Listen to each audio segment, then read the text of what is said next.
warahmatullahi wabarakatuh. Yang saya hormati dosen pembimbing mata kuliah Tafsir Qardawi Bapak Ubaidillah. Perkenalkan, nama saya Duratul Hikmah, NIM 2219127 kelas PPAA. Di sini saya akan sedikit memaparkan biografi dari Syekh Imam Al-Hafiz Imaduddin Abul Fida Ismail Ibn Khattab Abu Hafs Umar Ibn Katsir, atau biasa dikenal dengan Imam Ibn Katsir. Beliau pengarang kitab Tafsir Ibnu Katsir. Riwayat hidup Ibnu Katsir: pada masa kecil, Ibnu Katsir dipanggil dengan sebutan Ismail. Nama lengkapnya adalah Imaduddin Abu Al-Fida Ismail Ibnu Amr Ibnu Katsir Ibnu Zara Al-Busra Al-Dimashqi.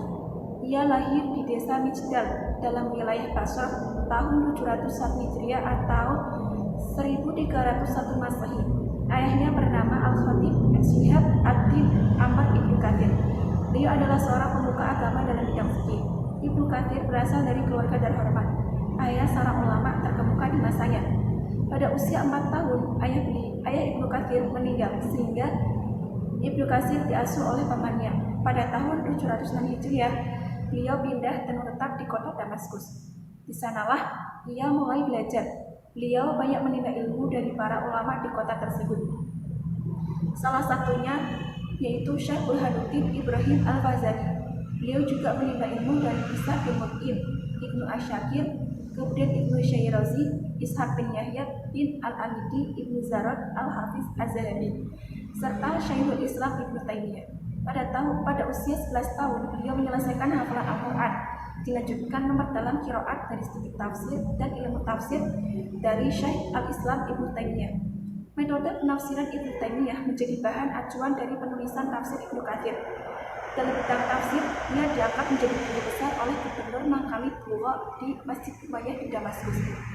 Selain itu, beliau juga belajar kepada Syekh Jamaluddin Yusuf bin Zaki Al-Mizi, salah seorang ahli hadis di Syam. Syekh Al-Mizi ini kemudian menikahkan Ibnu Katsir dengan putrinya. Selain Damaskus, beliau juga belajar di Mesir dan mendapat ijazah dari para ulama di sana. Selama hidupnya, Ibnu Katsir didampingi seorang istri yang dicintainya. Beliau bernama Syainab, putri Al-Mizi, salah seorang guru Ibnu Katsir. Karya-karya Ibnu Katsir. Ibnu Katsir adalah sosok yang terkenal. Kontribusi beliau dalam berbagai disiplin ilmu begitu besar sehingga beliau dijuluki Al-Hafidz, Al-Hujjah, Al-Muhaddits, Al-Mu'arrikh, Al-Mufassir.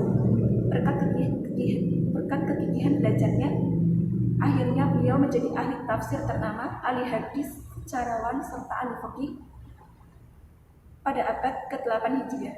Di antara karyanya yaitu dalam bidang tafsir, salah satunya yaitu Tafsir Al-Quran Al-Azim, lebih dikenal dengan nama Tafsir Ibnu Katsir, yang diterbitkan pertama kali di Kairo pada tahun 1362 Hijriah atau 1923 Masehi, menjadi kitab tafsir terbesar dan tersahih hingga saat ini. Kemudian dalam bidang hadis yaitu kitab Jami' Al-Masanad wa Al-Sunan, kitab Penghibun Musnad dan Al-Sunan. Kemudian dalam bidang sejarah yaitu kitab Al-Bidayah wa An-Nihayah. Kemudian dalam bidang fikih yaitu kitab Al-Jihad fi Talab Al-Jihad. Metode tafsir Ibnu Katsir.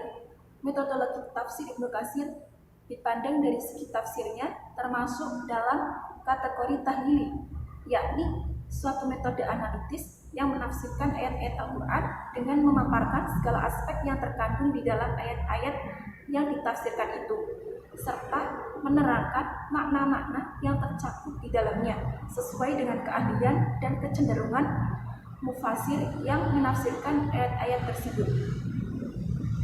Para ulama mengatakan bahwa tafsir Ibnu Katsir adalah sebaik-baik tafsir yang ada di zaman ini karena ia memiliki berbagai keistimewaan. Keistimewaan yang terpenting yaitu menafsirkan Al-Quran dengan Al-Quran, ayat dengan ayat yang lain, menafsirkan Al-Quran dengan as-sunnah, hadis, kemudian dengan perkataan para salafus saleh, pendahulu kitab yang soleh, yakni para sahabat, tabi'in, dan tabi'in tabi'in. Kemudian dengan kaidah-kaidah bahasa Arab.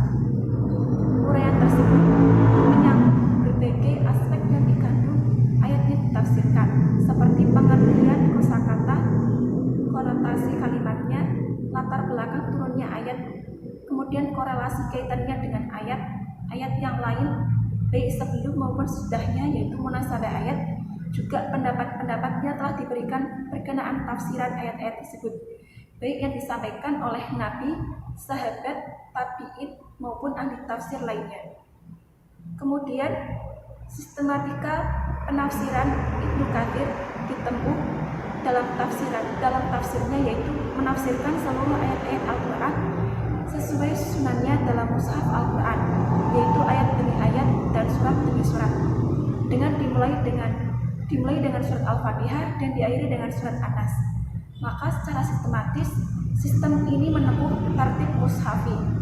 Kemudian corak Ibnu Katsir, tafsir Ibnu Katsir disepakati oleh para ahli termasuk dalam kategori al-mansur, yaitu penafsiran ayat dengan ayat, penafsiran ayat dengan hadis Nabi yang menjelaskan makna sebagian ayat yang dirasakan sulit, atau penafsiran dengan hasil ijtihad para sahabat, atau penafsiran ayat dengan hasil ijtihad para tabi'in. Kealiman dan kesolihan sosok Ibnu Katsir telah diakui para ulama di zamannya maupun ulama sesudahnya. Menurut Az-Zahabi, beliau berkata bahwa Ibnu Katsir adalah seorang mufti, pemberi fatwa, muhaddis, ahli hadis, ahli fikih, ahli tafsir, dan beliau mempunyai karangan yang banyak dan bermanfaat. Kemudian menurut Al-Hafidz Ibnu Hajar Al-Asqalani, dia berkata bahwa Ibnu Katsir adalah seorang yang disibukkan dengan hadis, menelaah matan-matan dan rijal-rijalnya. Ingatannya sangat kuat, pandai membahas kehidupannya, dipenuhi dengan menulis kitab, dan setelah wafatnya manusia masih dapat mengambil manfaat yang sangat banyak dari karya-karyanya.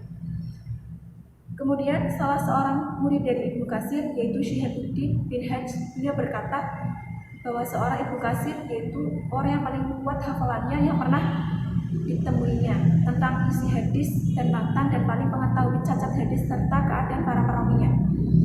Kemudian para sahabat dan gurunya pun mengakui hal tersebut. Hal ini setelah mengarungi hidup yang panjang dengan penuh perhatian yang besar dalam berbagai disiplin dunia keilmuan, akhirnya pada tanggal 26 Sya'ban 774 Hijriah atau 18 Februari 1373 Masehi, Ibnu Katsir meninggal dunia di Damaskus dan dimakamkan di pemakaman Sufi di samping gurunya Syekhul Islam Ibnu Taimiyah. Meski kini beliau telah lama tiada, tapi peninggalannya akan tetap berada di tengah umat, menjadi rujukan terpercaya dan memahami Al-Quran serta Islam secara umum. Umat masih akan terus mengambil manfaat dari karya-karya yang sangat berharga tersebut. Demikian yang dapat saya sampaikan. Apabila ada kata-kata yang kurang dan kata-kata yang salah, mohon maaf. Wabillahi taufiq wal hidayah. Assalamualaikum warahmatullahi wabarakatuh.